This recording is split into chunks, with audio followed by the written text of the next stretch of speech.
There's a kind of aging that earns deep respect. When you walk into a room and people pause, not out of obligation, but to truly listen.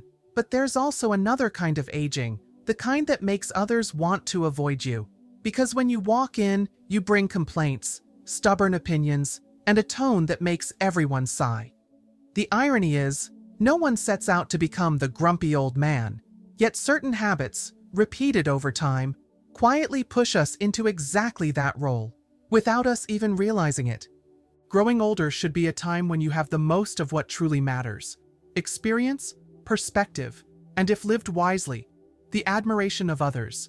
But if you cling to outdated ways, resist change, and assume you're always right just because of your age, then, unfortunately, the wisdom you once carried won't be enough to save you from being seen as someone who's old but not wise. In this video, we'll explore 6 common signs that can make an older adult appear less thoughtful or respected, not to judge, but to help recognize them early and avoid falling into those patterns. And you might be surprised by number 6 because chances are, you're doing it every day without even noticing. If this video resonates with you, don't hesitate to leave a comment with the number 1, so I know you're here, walking with me on this path to a more thoughtful, dignified, and respected life in our later years. Number 1. Always think that old times are right. There's a phrase many older adults often say with firm conviction: "Back in our day, things were different. Everything's gone downhill now." On the surface, it sounds like a simple reflection, a way to honor the past, but in reality, it can become an invisible wall that pushes the younger generation away. Because when you constantly imply that your time was right, it also suggests that their time, the way they live, love, work, and raise children, is wrong. And no one, no matter how young or old, wants to feel judged while trying their best to live a good life in their own way. As elders, with decades of experience behind us, we sometimes forget that the world has changed. The way younger people communicate, build relationships, and navigate their lives today is not worse. It's just different. They grew up in a completely different environment, shaped by forces we may not fully understand. But when we insist on measuring everything by the standards of the past, we fall into what psychologists call generation gap bias, the belief that the ways of the older generation are inherently better, and everything that comes after is a decline. I once heard Helen, 79, from California, talk about how her granddaughter had stopped opening up to her. Every time the girl tried to share something, Helen would instinctively respond with, "Why do you kids act like that? We never did things that way." Over time, the conversation stopped. One day, Helen finally asked, "Why don't you talk to me like you used to?" Her granddaughter replied, "Because it feels like you're not really listening to understand. You're just listening to criticize." That sentence hit her hard. From that moment on, Helen decided to try something new. She said, "I realized I don't need to understand everything. I just want her to know I'm here to listen, not to lecture." A wise elder isn't the one who clings to every old belief. It's the one who knows what to keep and what to update, not to lose themselves, but to avoid losing connection.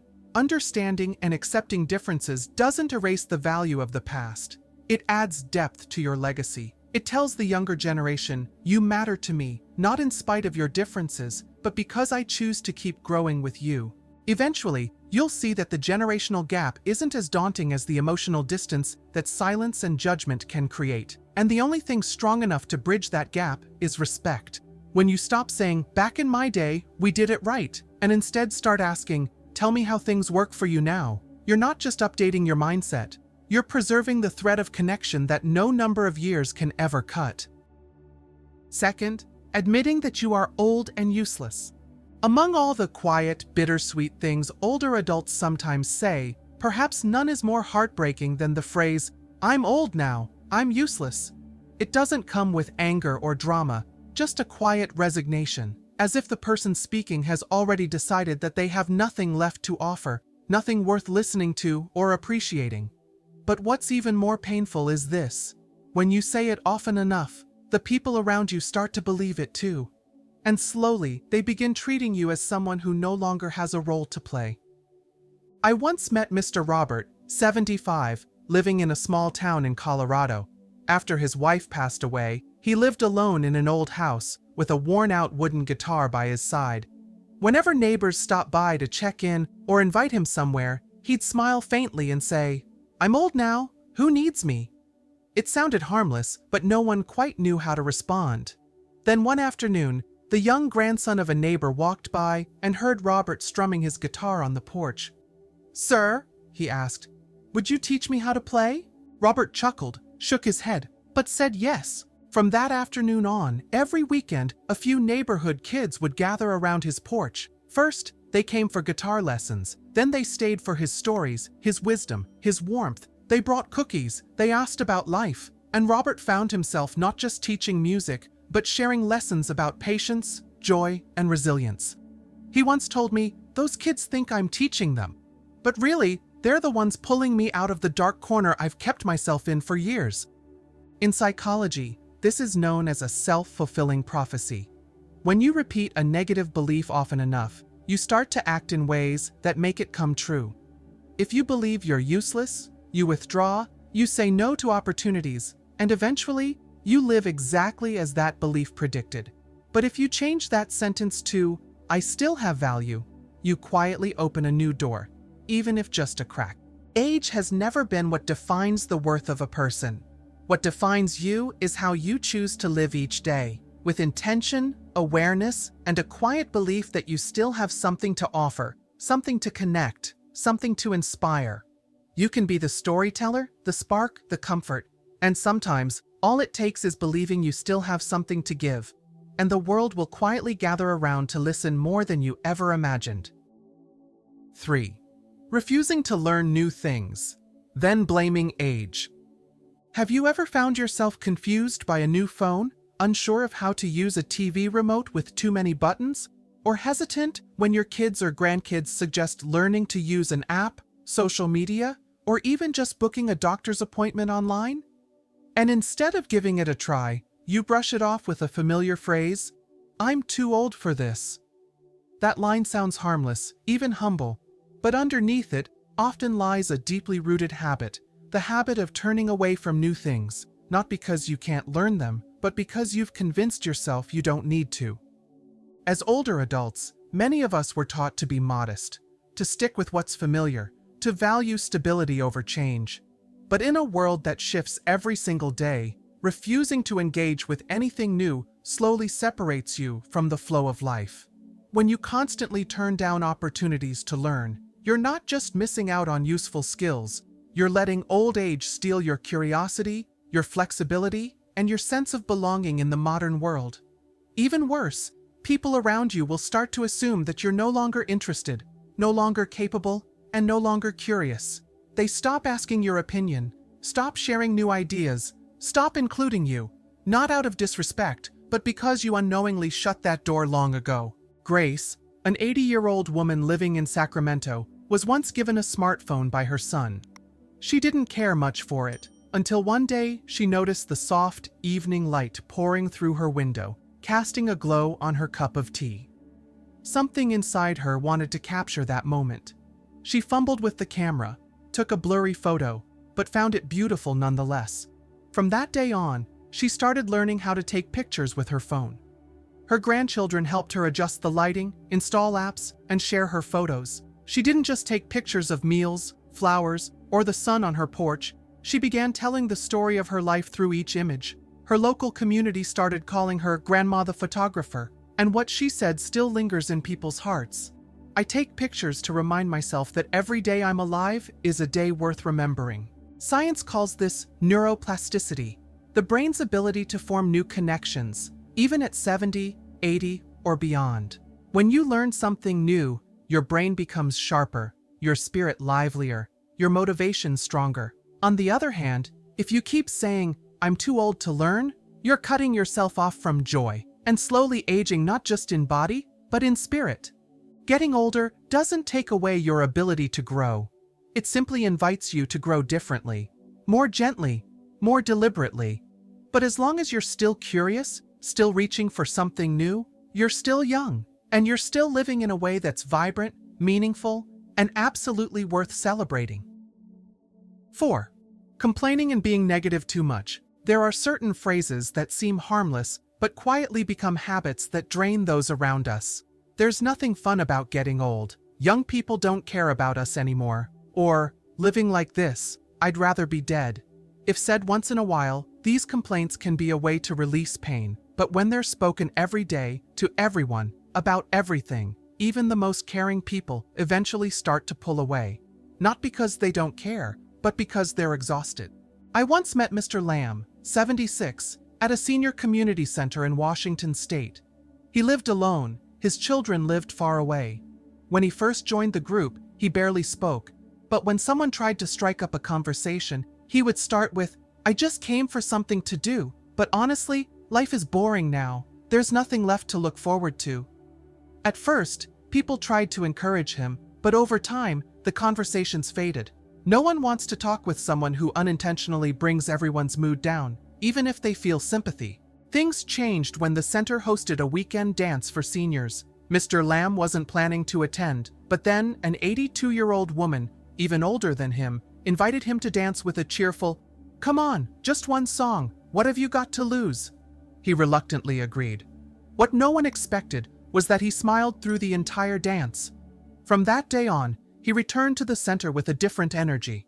He stopped complaining as much. He began asking others how they were, telling old stories, sharing his favorite music. The man who used to drain the room became the one everyone looked forward to seeing on Saturday mornings. In psychology, this is called emotional contagion, the idea that emotions can spread like a virus. If you constantly radiate fatigue and negativity, others will feel it too, and being around you becomes difficult. But the opposite is also true. If you carry calmness, warmth, or even quiet optimism, even when telling a bittersweet story, people will feel at ease with you. Growing older comes with its share of sadness, loneliness, and memories too heavy to name. But a wise elder doesn't let themselves drown in the gray. They learn to find a sliver of light in a cloudy day. They learn to smile while the sorrow still lingers. They stay open to something new, even if it's just hearing an old song again. Because the way you speak about life shapes the way life responds to you. And sometimes, all it takes is one less complaint to make someone want to step a little closer. 5. Always think you are right. Get angry when someone gives you advice. There are small, everyday moments that, if you pay close attention, reveal something quietly dangerous. Your reactions have become so familiar, they've stopped serving you. Your child gently suggests you cut back on salt because of high blood pressure, and you snap, "I've been cooking like this for decades. No one got sick." Your grandchild asks you to turn the TV down, and you sigh, "Kids these days are too sensitive." A loved one reminds you to get a routine health checkup, and you wave it off with, "I've lived this long. I don't need anyone telling me what to do." On the surface, it might seem like you're defending your wisdom, your experience, but in truth, you might be slowly shutting the door on the people who love you the most. The feeling of, "I'm right because I've lived longer," is deeply understandable, especially as we age. You've been through so much, overcome so many challenges, and it's natural to believe you know what's best. But life isn't always about being right or wrong. Life is about change, and if you insist on being right all the time, you risk losing something far more important than an argument: your ability to listen. And once you stop listening, the people around you stop talking. Mr. Alex, 78, once shared at a senior community gathering in California that for 5 years after his wife passed away, he lived with his son and grandson, but no one ever really spoke to him during meals. The reason was simple. He dismissed every opinion that wasn't his own. His son's thoughts on parenting were shut down. His grandson's stories about school were brushed off as nonsense. And he didn't see anything wrong, until one day his grandson wrote in a school essay, "Grandpa always thinks he's right. I don't talk to him anymore." That sentence stopped him cold. Not because he felt blamed, but because he realized he had unknowingly isolated himself. After that, he made an effort to change. It wasn't easy for someone who had spent a lifetime being the pillar of the family to learn how to take a step back, but he did it. Instead of arguing, he started asking, "What do you think is a better way?" Instead of getting angry, he smiled and said, "I've never seen that before. That's interesting." And as he stepped back, his family stepped closer. They started asking about his past, inviting him to join in, and listening to his advice. Not because he spoke louder, but because he finally listened first. True wisdom doesn't need to win. It understands that what was once right may not always be right today. And when you make space for other people's perspectives, you don't shrink. You grow in their eyes. Because real intelligence isn't just about how long you've lived. It's about your willingness to keep learning, to keep connecting, and to keep making the people you love feel truly heard. 6. Not taking care of yourself, giving up on your health. There are mornings when you wake up, glance around the quiet room and think, at my age, it doesn't matter how I live. You skip breakfast, maybe just have a cookie for lunch, and heat up a bowl of plain rice for dinner. When your kids suggest a checkup, you shrug it off. What for? I won't be around much longer anyway.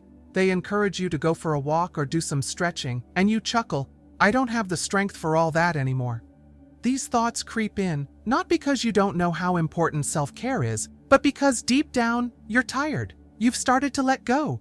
You've convinced yourself that how you live no longer matters. But that quiet surrender, the whatever mindset, is exactly how you begin to lose something far more precious, your sense of control. When you stop caring for your body, your spirit soon follows. Simple things like brushing your hair, putting on clean clothes, or preparing a proper meal start to feel like unnecessary effort.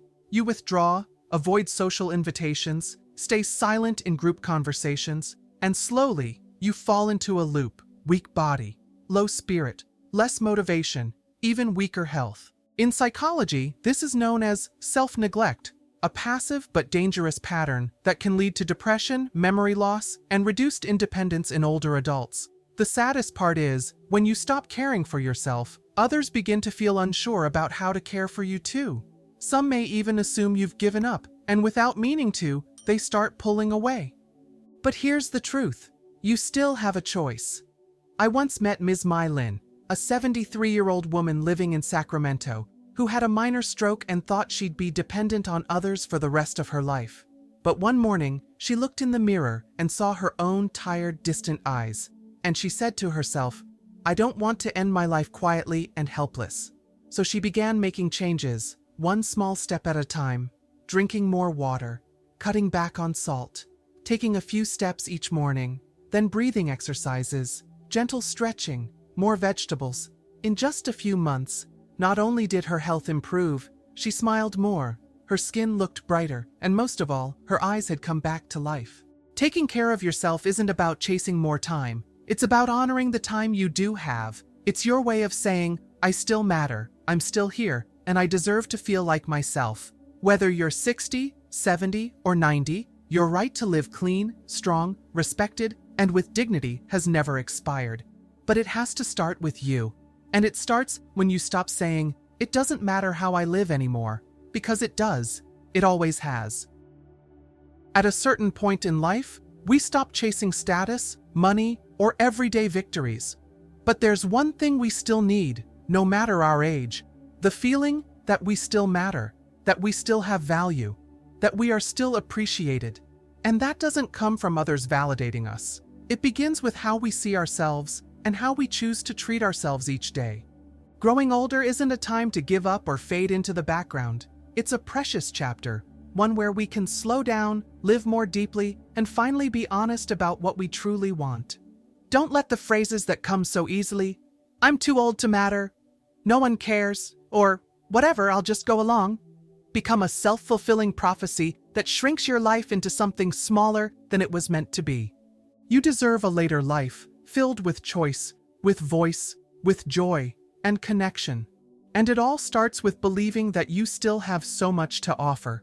If anything in this video spoke to something inside you, leave a comment with the number 1, so I know you're here, choosing, with me, to live this chapter of life with wisdom and dignity. And don't forget to like, subscribe, and share this video with someone you care about, so we can grow older not by stepping back, but by shining brighter with every passing day.